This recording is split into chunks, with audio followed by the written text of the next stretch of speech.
का गढ़ बाकी बचा है। जितने लालों की राजनीति थी लोग उसको भूल गए हैं।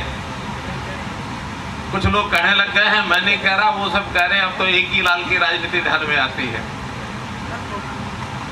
तो मित्रों, आज इस मंच पर आपकी इस रैली में हमारे बीच में हमारे बहुत ही युवा साथी, बहुत जुझारू और जिस प्रकार का एक तर्क संगत बात कह करके भाषण देने वाले हमारे बहुत ही अकाट्य तथ्यों के साथ बात कह रहे थे, पंचायत मंत्री श्री महिपाल जी ढांडा हैं यहाँ बैठे हुए। अपने यहाँ के प्रत्याशी हैं भाई मोहनलाल जी बड़ौली, यहाँ विधायक इस क्षेत्र के आप हैं, पार्टी के महामंत्री वर्षों से आप काम कर रहे हैं। आपकी इस मेहनत को देखते हुए पार्टी ने इस बार आपको भारतीय जनता पार्टी सोनीपत लोकसभा का प्रत्याशी बनाया है। और मैं समझता हूं आज के प्रत्याशी बनाने के बाद किसी भी प्रकार की कोई चर्चा चल रही होगी सोनीपत में, सब चर्चाओं को आपने विराम दे दिया है। इसकी सीट है, उसकी सीट है, जातियों में ये जाति है, वो जाति है। और सोनीपत के लोगों ने तो ये कहना शुरू कर दिया, जो मेरे कान पर बात पड़ी है, कि अगर जातियां ही देखनी है तो भाई मोदी जी के साथ जो लगा उसी की देखो, बाकियों क्यों देखनी है।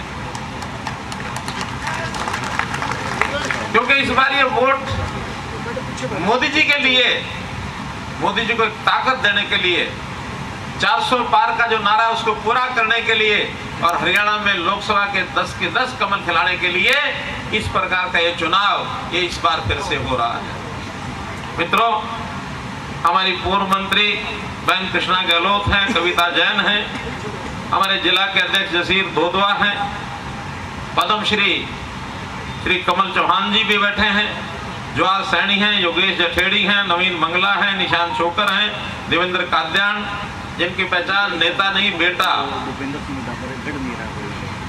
बोल दिया, निर्मल चौधरी में बताया, विधायक हमारी गन्नौर से हैं, हमारी सुमित्रा चौहान पूर्व चेयरमैन बैठी हैं। बहुत से नाम लिखे हुए हैं, सामने भी दाईं और बाईं और बहनें माताएं सब, जिनका नाम ले लिया वो भी सब जी, और जिनका नाम नहीं ले पाया वो भी सब जी। मेरे बुजुर्गों, नौजवान साथियों, माताओं बहनों, पत्रकार छायाकार मित्रों, हमारे नौजवान साथी बहुत दिख रहे हैं। मैं अपनी तसल्ली के लिए एक बार हाथ खड़ा कराना चाहूंगा, जिनकी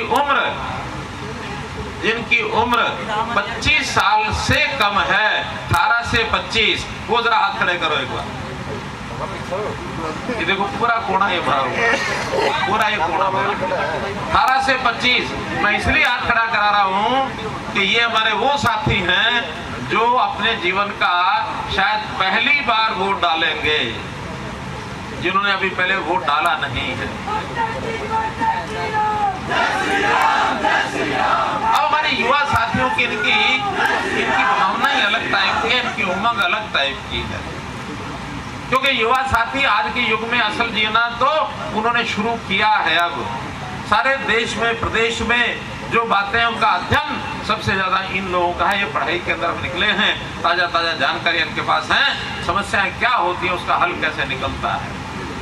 मित्रों, आज इतनी बड़ी संख्या में आप यहाँ आए हैं, चुनावी रैली है, न केवल यहाँ, सारे देश भर में ये जो लोकतंत्र का उत्सव ये मनाया जा रहा है।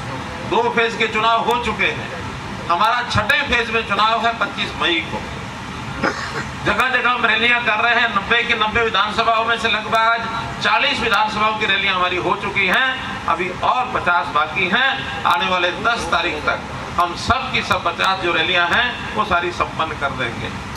जनता में जो इस प्रकार का एक माहौल बना है, जैसे एक लहर चली है, इसमें से वोट मांगना हमारा काम है।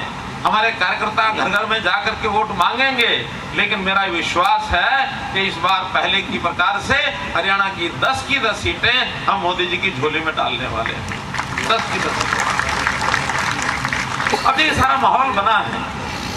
कांग्रेस के अंदर एक विशेष प्रकार की बौखलाहट शुरू हो गई है। वो बौखलाहट 2 कारणों से है। एक बौखलाहट, उनको एडवांस में हार दिखने लग गई है।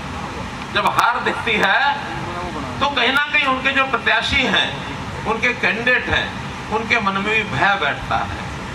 हमारे प्रत्याशी हमने 13 मार्च को घोषणा कर दिए थे, मुझे याद है मैंने भाषण दिया था विधानसभा में, और उस भाषण के अंदर मैंने उस समय विधानसभा के पद से त्याग पत्र दिया था।